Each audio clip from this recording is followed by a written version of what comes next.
Hey guys, welcome to my channel way of के। हमारी जो इंडियन एंशिएंट हिस्ट्री की सीरीज़ चल रही थी, आज उसका पार्ट 4 है और आज का टॉपिक है सिंधु सभ्यता। तो चलिए स्टार्ट करते हैं वीडियो को।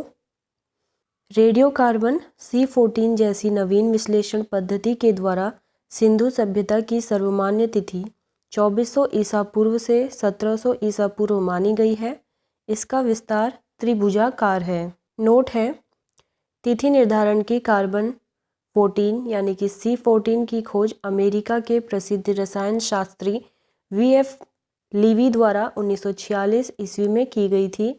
इस पद्धति में जिस पदार्थ में कार्बन 14 की मात्रा जितनी ही कम रहती है वह उतनी ही प्राचीन मानी जाती है। सिंधु सभ्यता की खोज 1921 में राय बहादुर दयाराम साहनी ने की। सिंधु सभ्यता को आद्य ऐतिहासिक यानी कि प्रोटो हिस्टोरिक अथवा कांस्य ब्रॉन्ज युग में रखा जा सकता है। इस सभ्यता के मुख्य निवासी द्रविड़ एवं भूमध्य सागरीय थे। सर जॉन मार्शल, भारतीय पुरातत्व सर्वेक्षण विभाग के तत्कालीन महानिदेशक ने 1924 में सिंधु घाटी सभ्यता नामक एक उन्नत नगरीय सभ्यता पाए जाने की घोषणा की। सिंधु सभ्यता के सर्वाधिक पश्चिमी पुरास्थल दाश्क नदी के किनारे स्थित सुदका गेंडोर जो कि बलूचिस्तान में है, पूर्वी पुरास्थल हिंडन नदी के किनारे आलमगीरपुर जिला मेरठ उत्तर प्रदेश में, उत्तरी पुरास्थल चिनाब नदी के तट पर अखनूर के निकट मांदा जम्मू कश्मीर में व दक्षिणी पुरास्थल गोदावरी नदी के तट पर दाइमाबाद जिला अहमदनगर महाराष्ट्र में है। सिंधु सभ्यता या सैंधव सभ्यता नगरीय सभ्यता थी।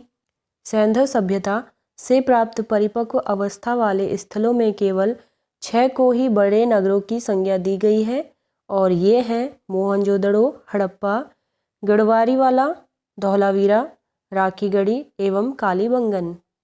स्वतंत्रता प्राप्ति पश्चात हड़प्पा संस्कृति के सर्वाधिक स्थल गुजरात में खोजे गए हैं।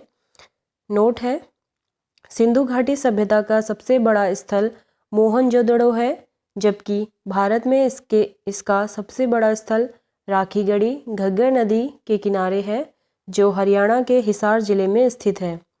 इसकी खोज 1963 ईस्वी में सूरजभान ने की थी।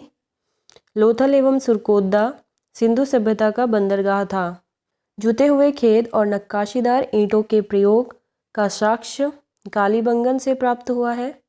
मोहनजोदड़ो से प्राप्त स्नानागार संभवतः सैंधव सभ्यता की सबसे बड़ी इमारत है, जिसके मध्य स्थित स्नान कुंड 11.88 मीटर लंबा, 7.01 मीटर चौड़ा एवं 2.43 मीटर गहरा है। अग्निकुंड लोथल एवं कालीबंगन से प्राप्त हुए हैं। मोहनजोदड़ो से प्राप्त एक शील पर 3 मुख वाले देवता पशुपतिनाथ की मूर्ति मिली है। उनके चारों ओर हाथी, गैंडा, चीता एवं भैंसा विराजमान है। मोहनजोदड़ो से नर्तकी की एक कांस्य मूर्ति मिली है। हड़प्पा की मोहरों पर सबसे अधिक एक श्रृंगी पशु का अंकन मिलता है। यहाँ से प्राप्त एक आयताकार मोहर में स्त्री के गर्भ से निकलता पौधा दिखाया गया है। मनके बनाने के कारखाने लोथल एवं चन्हूदड़ो में मिले हैं। सिंधु सभ्यता की लिपि भाव चित्रात्मक है। यह लिपि दाएं से बाएं ओर लिखी जाती है। जब अभिलेख एक से अधिक पंक्तियों का होता था तो पहली पंक्ति दाएं से बाएं और दूसरी बाएं से दाएं की ओर लिखी जाती थी। नोट है, यहाँ पे लेखन कला की उचित प्रणाली विकसित करने वाली पहली सभ्यता सुमेरिया की सभ्यता थी। सिंधु सभ्यता के लोगों ने नगरों तथा घरों के विन्यास के लिए ग्रिड पद्धति अपनाई। घरों के दरवाजे और खिड़कियां सड़क की ओर न खुलकर पिछवाड़े की ओर खुलते थे। केवल लोथल नगर के घरों के दरवाजे मुख्य सड़क की ओर खुलते थे। सिंधु सभ्यता में मुख्य फसल थी गेहूं और जौ। सैंधववासी मिठास के लिए शहद का प्रयोग करते थे। मिट्टी से बने हल का साक्ष्य बनमाली से मिला है। रंगपुर एवं लोथल से चावल के दाने मिले हैं, जिनसे धान की खेती होने का प्रमाण मिलता है। चावल के प्रथम साक्ष्य लोथल से ही प्राप्त हुए हैं। सुरकोदा, कालीबंगन एवं लोथल से सैंधवकालीन घोड़े के अस्थि पंजर मिले हैं। तौल की इकाई संभवतः 16 के अनुपात में थी। सिंधु सभ्यता के लोग यातायात के लिए 2 पहियों एवं 4 पहियों वाली गाड़ी यानी कि बैलगाड़ी या भैंसा गाड़ी का उपयोग करते थे। यहाँ पे सिंधु काल में विदेशी व्यापार के बारे में कुछ जानकारी दी हुई है। आयातित वस्तुएं हैं यहाँ पे, और इधर है प्रदेश कि कहाँ से आयात होती थी। तांबा जो आयात होता था खेतड़ी बलूचिस्तान ओमान से, चांदी अफ़गानिस्तान और ईरान से, सोना कर्नाटक अफ़गानी ईरान से, टिन अफ़गानिस्तान और ईरान से, गोमेद सौराष्ट्र से, लाजवर्त मेसोपोटामिया से और सीसा ईरान से। मेसोपोटामिया के अभिलेखों में वर्णित मेलुहा शब्द का अभिप्राय सिंधु सभ्यता से ही है। संभवतः हड़प्पा संस्कृति का शासन वणिक वर्ग के हाथों में था। पिगट ने हड़प्पा एवं मोहनजोदड़ो को एक विस्तृत साम्राज्य की जुड़वा राजधानी कहा है। सिंधु सभ्यता के लोग धरती को उर्वरता की देवी मानकर उसकी पूजा किया करते थे। वृक्ष पूजा एवं शिव पूजा के प्रचलन के साक्ष्य भी सिंधु सभ्यता से मिलते हैं। स्वास्तिक चिन्ह संभवतः हड़प्पा सभ्यता की देन है। इस चिन्ह से सूर्योपासना का अनुमान लगाया जाता है। सिंधु घाटी के नगरों में किसी भी मंदिर के अवशेष नहीं मिले हैं। सिंधु सभ्यता में मातृ देवी की उपासना सर्वाधिक प्रचलित थी। पशुओं में कुबड़ वाला सांड इस सभ्यता के लोगों के लिए विशेष पूजनीय था।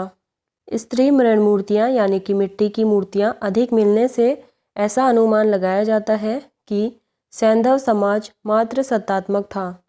सैंधव सभ्यता के प्रमुख स्थल, नदी, उत्खननकर्ता एवं वर्तमान स्थिति यहाँ पर दी हुई है।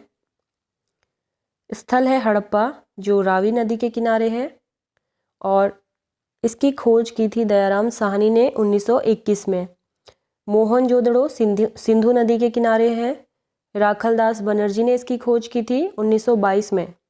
चनूदड़ो सिंधु नदी के किनारे है और इसकी खोज 1925 में। कालीबंगन घग्गर नदी के किनारे है।